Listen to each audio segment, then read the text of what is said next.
Mr. President, are you worried about the North Korean troops in Kursk, in Russia? I am concerned about it, yes. Should the Ukrainians strike back? If they cross into through Ukraine, yes. All right. Thank you, Bryce. Thanks, everybody.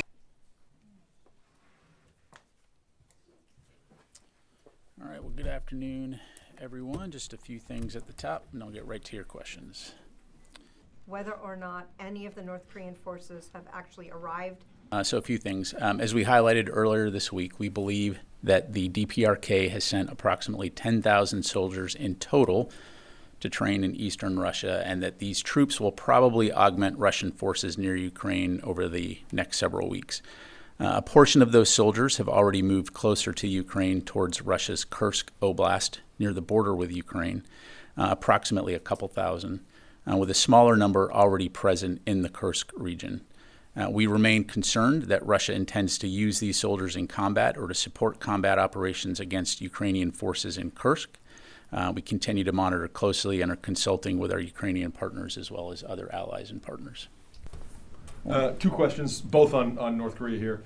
I think as Secretary Austin highlighted, however, though, this is an indication of the dire situation that Russia finds itself in terms of manpower on the front lines.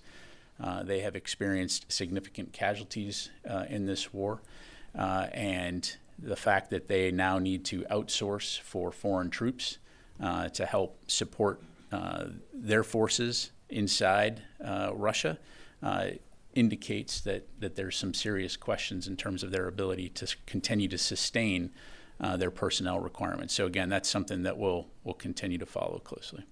Do you have any evidence that these North Koreans are plan to go into Ukraine proper to fight? And can the Ukrainians use U.S. weapons now to fire on the North Korean troops? Should the North Korean troops expect to be fired upon using U.S. weapons if they arrive in Kursk or Ukraine? Well, as I highlighted, I mean, that's something we're keeping a close eye on. We are concerned that they do intend to employ these forces in combat against the Ukrainians, or at least support combat operations against the Ukrainians in the Kursk region. So as of right now, it remains to be seen exactly how the Russians and the North Koreans will employ these forces.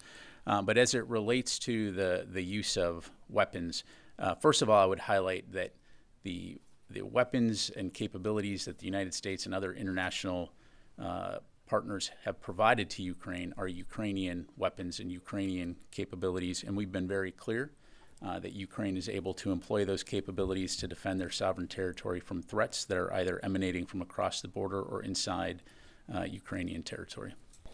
Are there North Korean troops inside Ukraine right now? So we have no information right now to corroborate the reports that there are DPRK forces inside Ukraine. And what is the U.S. doing to mitigate the harm to civilians that's being caused by that? Thank you. Thanks very much, everybody. Appreciate it.